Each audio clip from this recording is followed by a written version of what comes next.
Hey, welcome everyone. My name is Maxine and my co-hosts are Stephanie and Louise. And something we all have in common is we've all studied at the Institute of Women's International and we're all certified transformologists. So I have a few notes written down. I think we all do. So we'll probably check them from time to time because we don't want to miss anything. We want to give you all the juicy information that we have for you today. So we will be talking about the male versus female differences, and I will pass it over to you, Steph. Hi, yes. So we find that in personal development and all the approaches out there that there's something missing.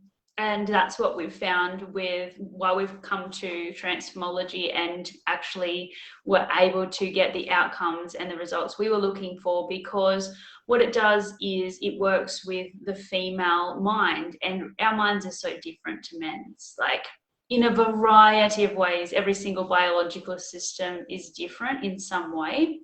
And so this method takes that into account. So we are going to give you a little bit of an idea just how different we are. So one of the ways to do that is to have a look at how our minds work. So I'm going to show you how a male's mind works. So as you can see here, it's basically, if you can picture and imagine little boxes, and everything is segmented and compartmentalized really neatly. So we've got one for the family and one for work and one for the house. And when a man wants to speak about a particular subject, he just takes out the box, opens up what's in that box, and only talks about what's in that box.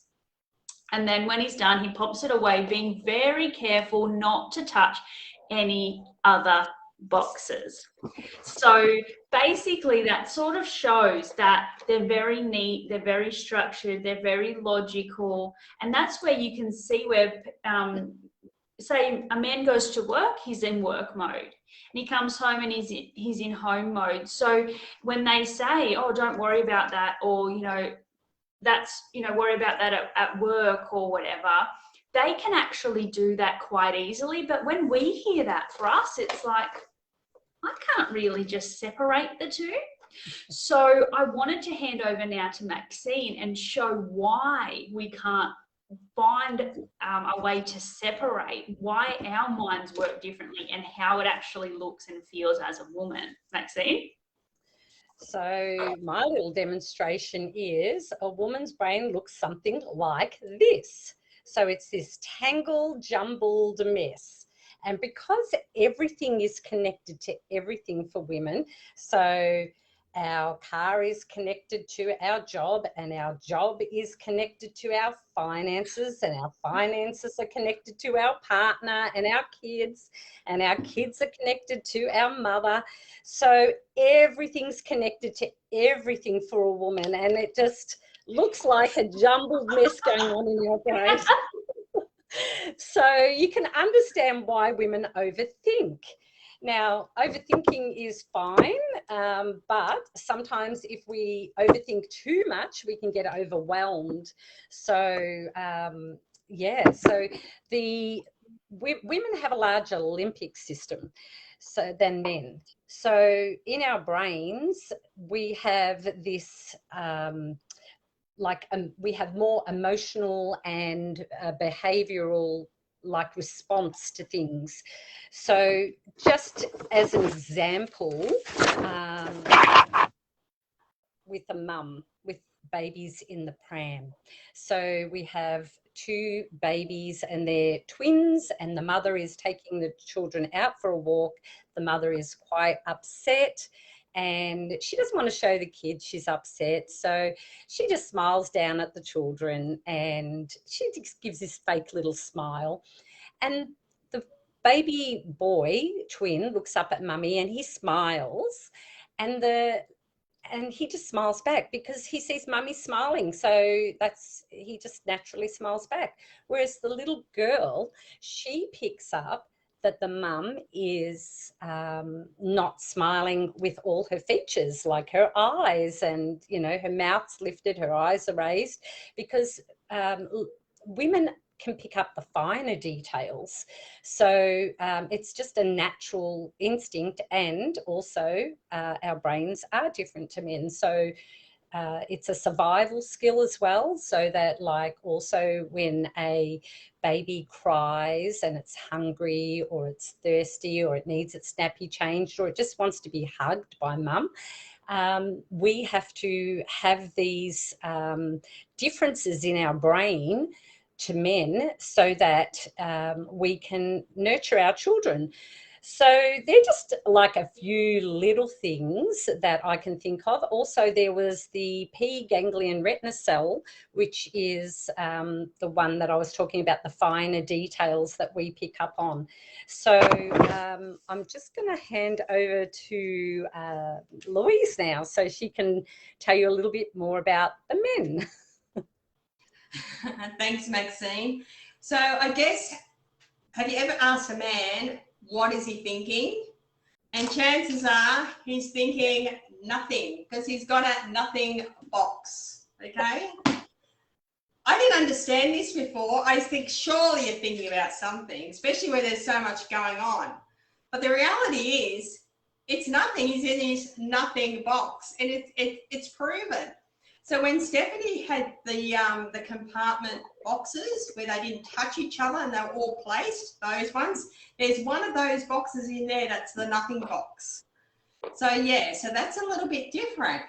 But with us women, we start attaching stories to our emotions. So we might be thinking about something and then we might get onto something that's maybe in the negative.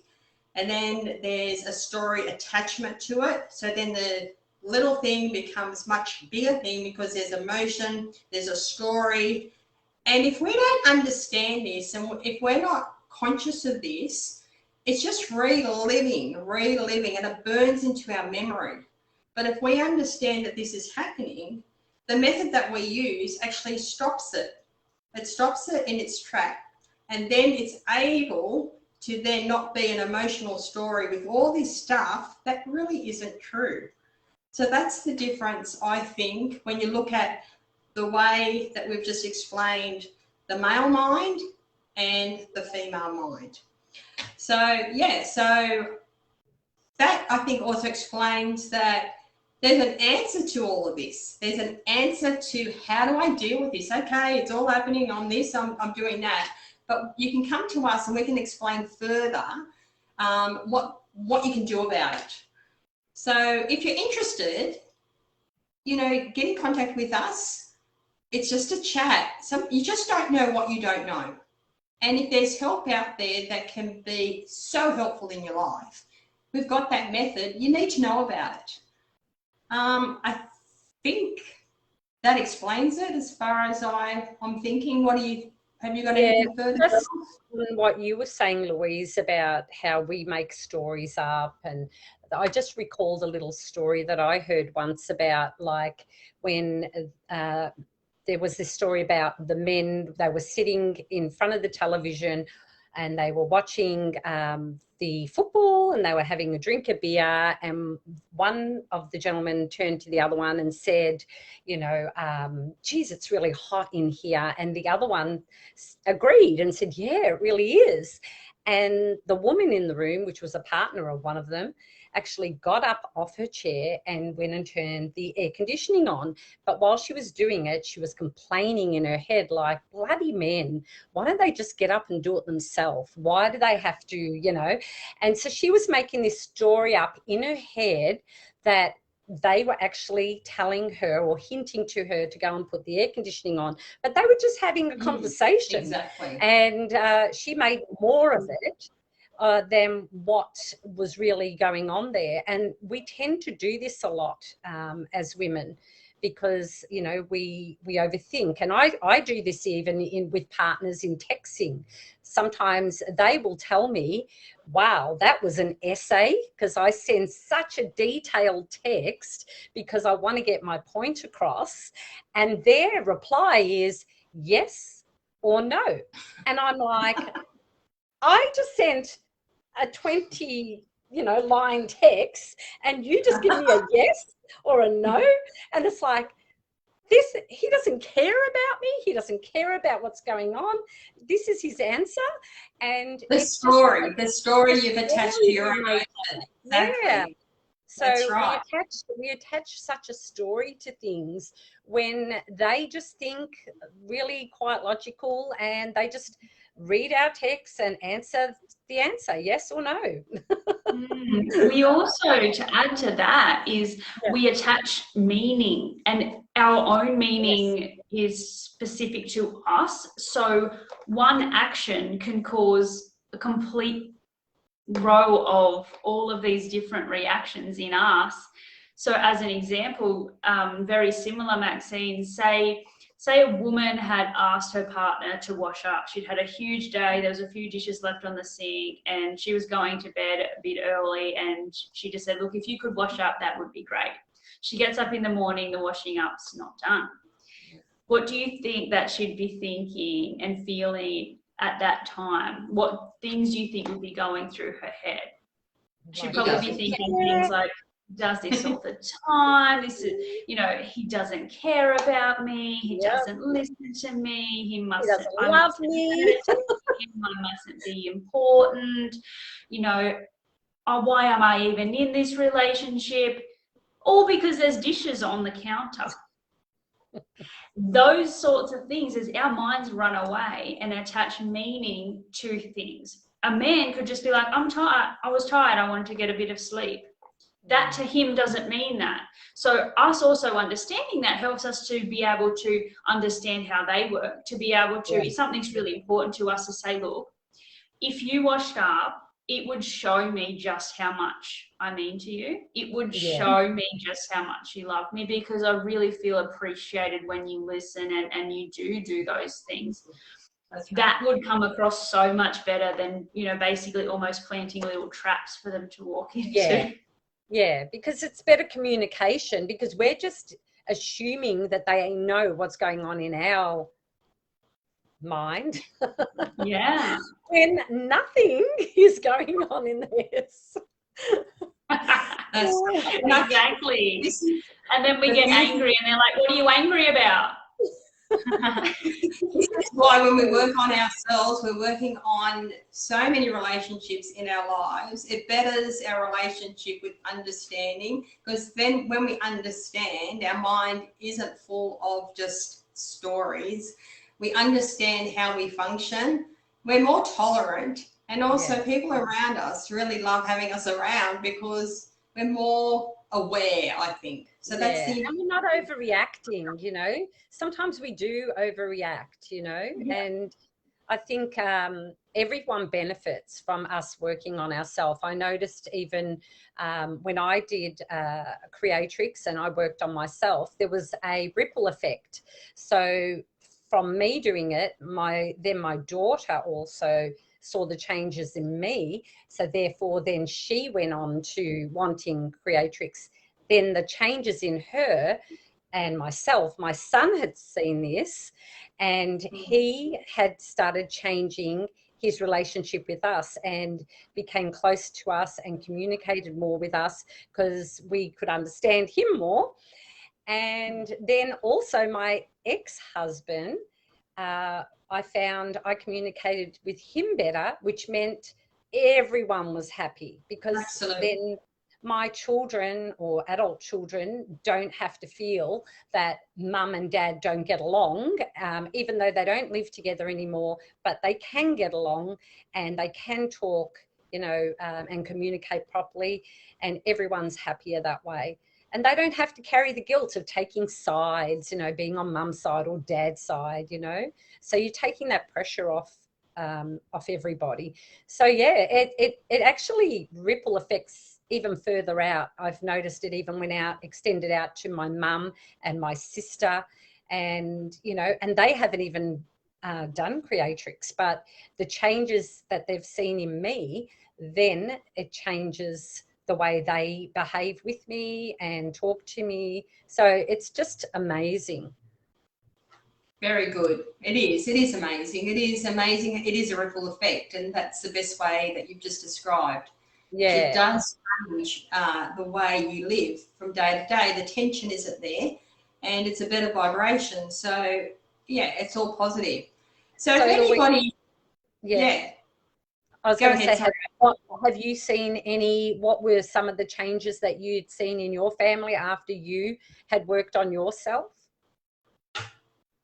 pretty much the same. It does. Like I've always understood that you can't change circumstances around you or people around you. The working on yourself is all you really have. Yeah. And when you take that step, it does change your world. It changes your environment. And also you feel the word empowered, but you actually do, because you've stepped up. You're looking at yourself, you know, with open eyes and open ears, and it's your wisdom within that is teaching you the lessons that you need. But again, it's a process. When you're ready to learn them, it comes. But the first step is to step up and say, you know what? I just need to work on myself and get the positive effects from that. And certainly it does make a difference in your life. Yeah, and that investment in yourself shows people around you that, you know, that they can see that when you invest in yourself, people see that you care about yourself. And then if you care about yourself, then that's where people will start stepping up as well and caring about self-worth, self-value, self-love. Self-value, exactly, Steph. It's the first step. When you look at what is it when your cup is full and it's, you know, it's flowing over. When you can just, you know, help others. Then if your cup is empty, you're just depleted. You've got nothing left in you. Nothing to give. Yeah. And you probably think you're giving, but you're not giving.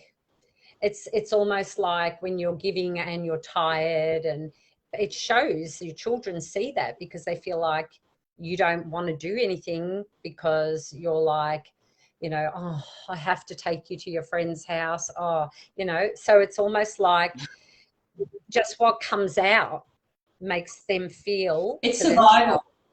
Yeah, surviving, basically. You're just surviving in that time because you're just making it happen. But and when you're you doing that, but when you do it with intention that you're feeling good in yourself, they can see the difference. They actually do. They tell me. They say that I seem happier and I do things more, you know, easily and flowing. So they see that. And from that, being a good role model, that ripple effects onto them. And, you know, I always like to think that, you know, us women as mothers, that we are good role models. So, you know, investing in ourselves first is a sign of being a good role model to our children. For sure. And at the end of the day, it's not like just talking about the problem, it's actually looking at the problem to see, is it a problem? And if it's something that's not going away, you work on it. Exactly. And you can remove that negative thought. We've got a solution. It's like a top shelf thing that we bring down and go, rightio, this is what's needed. So that in itself is value, more than just having a shoulder to cry on or someone to listen to. It's actually offering that. But when it's more than that, we've got a method that we can use to help with the situation. So then they can release it and then they can go on until they evolve, and then something might come up and that may need working on. But that's progression. That's how they get to the next level. That's the same with ourselves. And it's usually a different issue, because whatever issue we work on, that issue is now gone. And when you try, the more and more you grow and better yourself, you might come across something new, and you can always have that worked on. But generally speaking, after doing it, I found that if an issue came up for me, I could deal with it better. So unless it really stayed with me for, you know, a day or two, then I would think, that needs to be worked on. But 9 times out of 10 now, if an issue comes up, I can resolve it pretty quickly, because once you've had this amazing method done on yourself, it just makes your emotional intelligence raised, which means you can make better and quicker decisions for yourself. So, and we That's also right. go from the space of not reacting to Yes. being able to respond. So there's a very big difference. And when we've got those triggers, we're reacting. It's sort of just like that knee-jerk reaction. You can't really stop it. But when you heal and resolve all of those underlying triggers, when you're not triggered in a scenario, you can respond accordingly, and you can be really thoughtful and I'm really proud of the way that you handle situations and show up the way you want to show up, instead of going, oh, I was just like bleh with that. It just all came out, you know. And we've all done that. Like, I know in relationships later, when I get in a quiet space, I can hear before how I was. I could hear that, gee, some of those things I said, like you said, Steph, the knee-jerk reaction, sometimes you just blurt everything out and then you regret it all later. So, you know, this is why, if you're finding that you're doing that when you're trying to have a conversation with your partner or a family member and you're just reacting and getting really hurt, then there may be something deeper going on and unresolved that needs to be worked on. And that's what we do. We can help you with those things. So is there anything else you ladies would like to talk about before we finish up today? I think we've covered a lot of it, or a lot of on this topic. So I guess if anybody wants to reach out and ask the questions, we encourage them to do so. Just reach out. There'll be the links on the bottom of this. And thanks for joining us. We love this time together. We love the opportunity to be able to tell others what we do, because we've got to get the word out there, because a lot of women don't know that we are here to help and we've got this method. So thank you so much. Yes. And Steph, was there anything you would like to add? No, I think that's, summed it up really nicely. If you're trying other methods that are out there and you're finding that they're not really giving you the results you're after, you're probably finding that you're in that cohort of women, which is the majority, that need something that are made for women.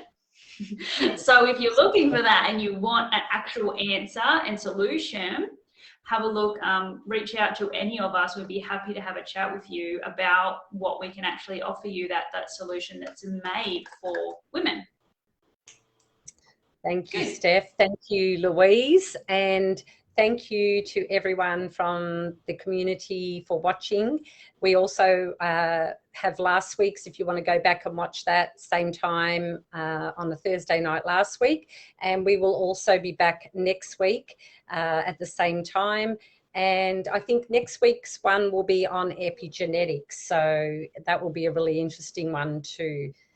So thank you, ladies. And if anyone has anything they want to ask, please just put it in the comments and we will go back and answer your questions, and we'll have contact details in the comments as well if anyone would like to contact us.